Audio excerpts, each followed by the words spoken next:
Hello everyone, this is Andrew from Tech Talk. Today I'm going to be showing you how to turn off your MacBook. This continues our series on Mac Tech tutorials, so if you have any other questions about your MacBook, make sure to check out all of our other videos on Tech Talk. So today I'm teaching you just very simply how to turn on and off your laptop. So there's a couple different ways that we can do this. We can select the button right here to turn it off.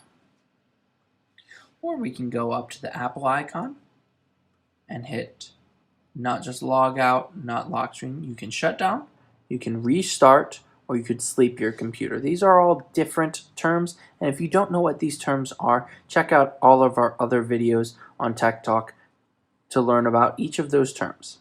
So we're going to shut down the computer today. So again, we can select it right here, or we can select below right here. Now this message will come up asking us if we would like to reopen the same windows that we had when we log back into this account. So we're going to leave that selected, but if you don't need it to reopen those windows, you can unselect that as well. We're going to hit shut down. Now we can see by looking at the screen that it is turned off. To turn it back on, we're going to press this button here. And you'll hear and see that it is starting up again. Now, if you pressed restart, you would not have to press that button. It would turn off and automatically back on.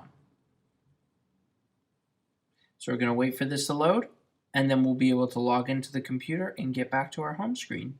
So once you've logged back in, everything should be back to normal. I hope this video was helpful. If it was, go ahead and hit that like button. You can also hit the subscribe button so you don't miss any of our other videos on Tech Talk. Thanks and have a great day.